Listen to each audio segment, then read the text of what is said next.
चंद्रमा पे उतरने की जहाँ पे उतरा है उसका माननीय प्रधानमंत्री नरेंद्र मोदी जी ने उसका नाम शिव शक्ति पॉइंट रखा है, जिसको मैं शिव शक्ति धाम के रूप में देख रहा हूँ। तो इसलिए चंद्रमा पे एक तो सबसे पहला शिव शक्ति धाम अपने आप में एक हमारा वो शक्ति पीठ हो गया।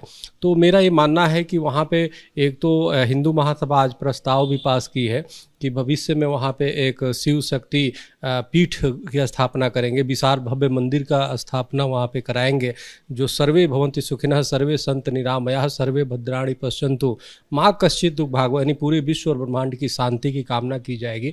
और उसको मैंने मांग किया है कि संसद से यहाँ प्रस्ताव पास करके हिंदू राष्ट्र के रूप में उसको किया जाए, ताकि हिंदू सनातनी तो अपने आप में पूरे विश्व को भाईचारा यानी वसुधैव कुटुम्बकम को मानने वाले हैं। इसके पहले कि किसी भी प्रकार की वहाँ पे जिहादी हो, किसी प्रकार की वहाँ पे आतंकवाद फैले। देखो धरती पे क्या स्थिति है, पूरे दुनिया में बस लव जिहाद, अनेक प्रकार की जिहाद भारत को गजवा हिंद बनाने के चक्कर में है। तो इसलिए कांग्रेस के जी सर यहाँ मैं आपको इसलिए रोक रही हूँ क्योंकि कांग्रेस के कई सारे नेता ये कह रहे हैं कि भाई ये जीत तो चंद्रयान 3 की जीत तो पूरे हिंदुस्तान की जीत है।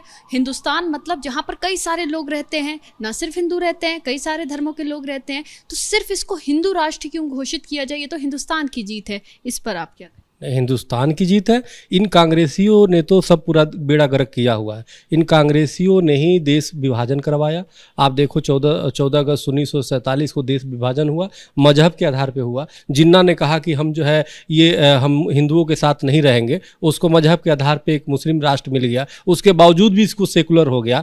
कांग्रेसियों को तो चंद्रमा पे बिल्कुल वर्जित कर देना चाहिए। जो कांग्रेसी है उसको बिल्कुल जाने नहीं देना चाहिए, क्योंकि ये कांग्रेसी वहाँ भी जाएंगे, सेकुलर का पाठ पढ़ाएंगे और हिंदू सनातन का नुकसान पहुंचाएंगे। इसलिए मेरा मानना है हिंदू राष्ट्र चंद्रमा को घोषित करना। वैसे भी भगवान शिव के मस्तक पे चंद्रमा विराजते हैं। चंदा मामा की कहानी लोरिया आपने सुनी होगी बचपन से, तो चंदा मामा से हम लोग का सीधा संबंध है। 9 ग्रहों की परिकल्पना हमारे ऋषियों ने किया और तमाम शास्त्रों में वो है। तो इसलिए चंद्रमा पे पहला अधिकार हिंदू सनातन धर्मियों का होता है। सर ऐसा भी कहा जा रहा है कि चंद्रयान 3 की जो भी मून पर लैंडिंग हुई है, सॉफ्ट लैंडिंग, इसके पीछे वैज्ञानिकों की बहुत बड़ी भूमिका है और वैज्ञानिकों को इसका पूरा श्रेय जाना चाहिए। तो जाहिर सी बात है इस चीज़ को एक विज्ञान के रूप में देखना चाहिए, ना कि इसको धर्म से जोड़ना चाहिए।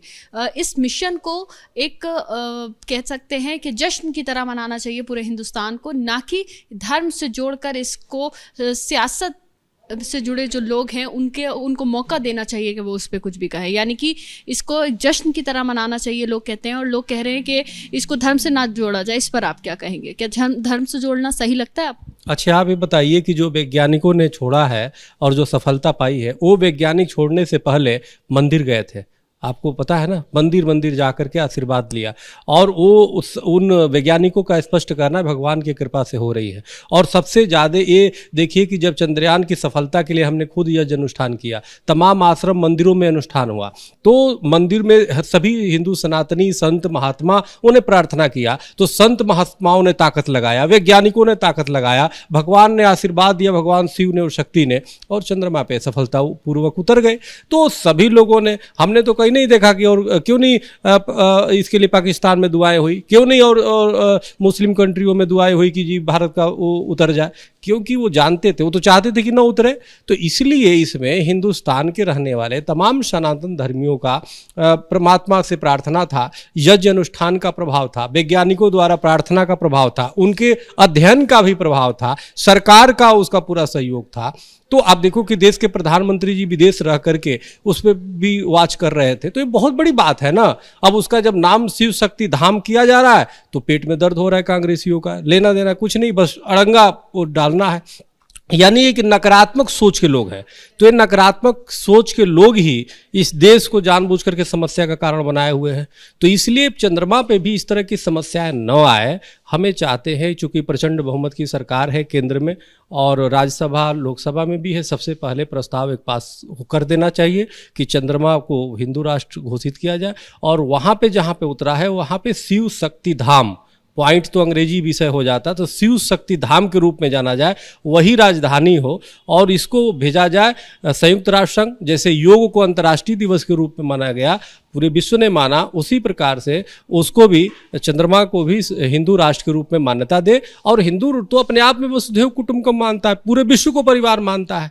और कांग्रेसियों को, जिहादी सोच के लोगों को, आतंकी सोच के लोगों को बिल्कुल वहां पे न जाने दे, जो नफरत फैलाते हैं, जो घृणा फैलाते हैं, जो हिंदू सनातनियों को का विरोध करते हैं, जो भगवान राम को काल्पनिक कहते हैं, जो शिव और शक्ति से घृणा करते हैं, ऐसे लोगों का कोई स्थान नहीं।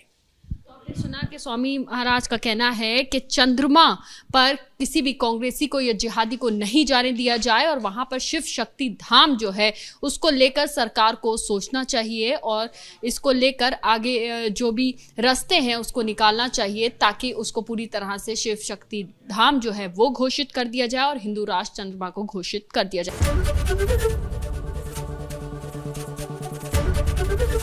एबीपी गंगा, खबर आपकी, जुबान आपकी।